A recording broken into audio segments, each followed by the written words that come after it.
This is going to be an easy guide on how to complete the Liberty Falls Easter egg. This is probably the easier out of the 2 Easter eggs. This can be done either solo or with a big squad, whatever you'd like to do. But without further ado, drop a like on the video and let's get into it.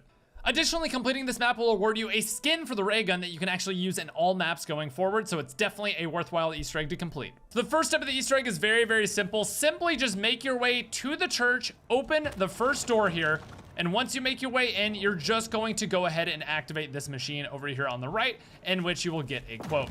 And Dr. Pericles Panos. Once he is finished completely yapping up there, just go interact with the machine once again, and that will allow him into your comm signal. I patched into your signal now. So the first step of the Easter egg is actually to get the Jetgun. Now you can get this out of the box if you are feeling lucky. However, in this video, I'm gonna be showing you how to actually get the Jetgun and build it, which of course the first step is heading over to this area where you get jump scared by a group of zombies coming out of here, and you'll find the Jetgun buildable inside. So once you have opened up that room, you're gonna come over here to where Speed Cola is, and in front of this flower shop, you're gonna find a little spigot. Hold F to actually collect the water valve here, and you're gonna take it over to the bowling alley. Once arriving in the bowling alley, you're gonna come over to the right side of this wall. You're gonna shoot this little thing off the wall, and you're gonna place the valve and hold F to start turning the valve. This is gonna bring a bunch of zombies to you. Obviously, try to survive as much as possible. This is something that you can do over multiple press and hold Fs. So you can just kill the zombie, press and hold F again. And obviously, this is a step that's gonna be much harder on solo, but not too difficult overall, as long as you just do it in small increments and keep your health up.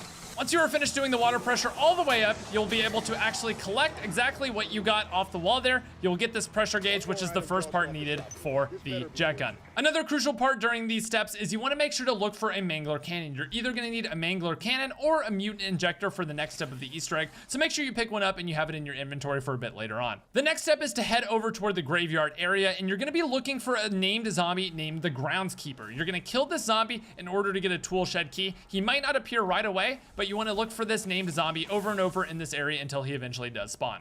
If you're having any trouble finding him, you usually do have to flip to the next round and kind of just hang out in this area killing zombies until you find the actual zombie that is named. Kill him, pick up the key, and then you're gonna take it to the shed super close by, open up that shed, and you now have the second Jetgun part. Once you have the second part of the Jetgun, you can head over to the radio house, and then you need either a mutant injector or to use the Mangler arm to blast the front gates open. If you have the mutant injector, just run straight through the front gate, and once you get in here, you are able to look around. Inside, there will be several dig piles around here. Hold F to either reveal some savage or the important part right there, the electrical wires for the Thrustodine, and you can take that over to the Jetgun and build it, as you now have all 3 parts. Once you have all 3 parts, very simple, just go back to the original room that we opened up with all the zombies busting out, craft it there and grab it, because this is going to be required for the next couple steps of the Easter egg. So using the Jetgun, we are going to get 3 different parts from around the map, the first of which is right next to the guy who was yapping earlier. We just sucked that into us, and we now have the first part of the LTG. The second part can be found by going to Speed Cola and jumping on top of this truck right here. So in order to do this, we're just gonna go up the street a little bit, jump on top of the rooftop here, and then using this jump over spot, get on top of this white truck, look over in this window, and you should be able to see the next part over there, which you can suck all the way through the window right into you. And you now have the second part. The last one, inside the comic book store, just down the street, suck it right out of the roof, and you now have all 3. And now you're ready to craft the actual LTG device. Once you have all 3 parts, make your way on top of the bank roof, and in the corner, you have the actual crafting table to craft the LTG. Craft that up, and we are on to the next step of the Easter egg. Once you have the LTG device, make your way back over to the church, head inside, and you will see this little canister protruding out. You're gonna grab this thing, and just a heads up, you cannot sprint while using this. You can drop it using the button that is displayed on screen, but you cannot sprint at all. The thing is, you need to take this all the way over to the other side of the map. So start walking down the street and take it to the location I'm about to show you here. Once you get to spawn, you're gonna take this ether canister and drop it on top of one of these different things that come out from the trap here. This dark ether trap actually has a few different ones that come out. You basically can drop it on top of any of those, but I just use this one because it's the closest and easiest, because you're gonna go ahead and kill a high value target on top of that trap while it's activated when you spawn it in from here right here. So place the LTG device down. After protecting this thing for an entire minute, it is going to spawn out a high value target. Now, the idea is you wanna get this thing weak, go over to the trap, turn it on, and then kill the high value target on top of the trap. So this guy is very weak. I'm gonna bring him over here and lure him on top of the trap while it's actually turned on.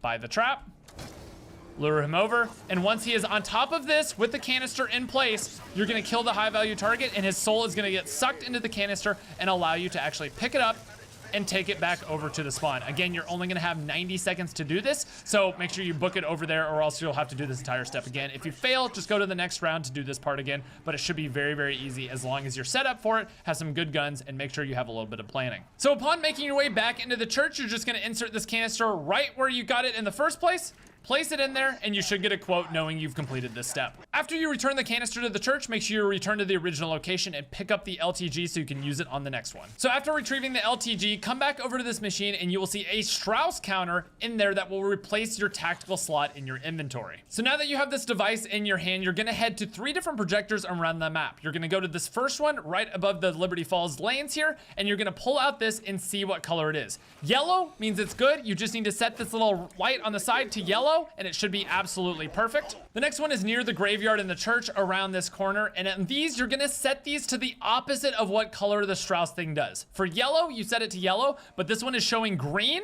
on my little projector thing, so I actually switched this to red. My cell phone is showing green, so I set this one to red. It's the opposite of what it's showing on the screen, except if it's showing yellow, you set it to yellow. Basically, it's just opposite day and yellow is equal. Essentially, you're neutralizing the dark ether. Think of it as opposite day. So the last one is right on the roof where you crafted the LTG. It's just right here on this drop down.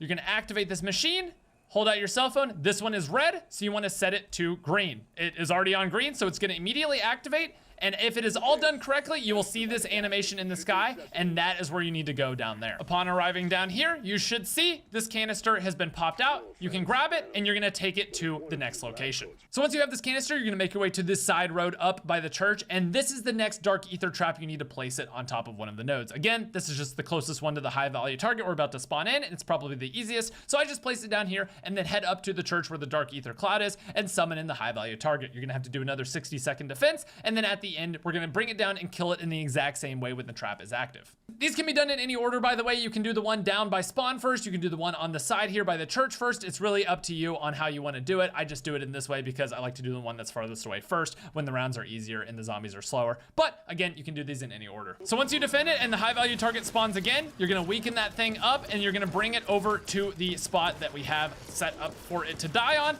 Again, get it low. You'll hear this quote whenever it's low. It'll start glowing purple. Again, get it a little bit lower and then lead it down to where the trap is. Again, you just gotta kill it on top of this trap when it's glowing purple. Pretty darn easy. Once he's in position, we're gonna buy the trap. And once he's slowed on top of it, we're just gonna kill him. Soul will be sucked into the canister. Grab the canister and then bring it back over to the church once again to complete this step. So once in the church, again, just go ahead and place this canister into there and you will be finished with this step. So once you interact with that machine, you're actually ready for the final boss fight. What I recommend is to go ahead, upgrade your armor all the way, have an extra mutant injector you craft at the crafting table to just be ready to go, and then get your weapon to Pack-a-Punch tier 3. I recommend the ray gun if you can get it, but honestly, any sort of normal weapon that does a lot of close range damage will do, because you're gonna be locked inside of this room fighting many zombies and many elites. But once you are ready to do it, head over to this machine, activate to start the final encounter, and strap up and get ready. The boss fight itself is actually very easy. As long as you have weapons that do enough damage, you are going to be totally fine in here. Just make sure that if you get into a bad situation, go ahead and just use your mutant injector. There's gonna be a couple of special enemies that spawn in that deal a little bit of extra damage and have a lot more health. So again, just make sure your weapons are Pack-a-Punch up to the max tier. Make sure you upgrade those rarities and everything like that. And if you get into a bad spot, just pop that mutant injector and just go ahead and melee everything to death. But as long as you survive for long enough, that is all you have to do. You'll get some quotes halfway through, and you'll also get a max armor and a max ammo to help carry you through. And once you complete everything, you get the final cutscene, and then you get your rewards at the end.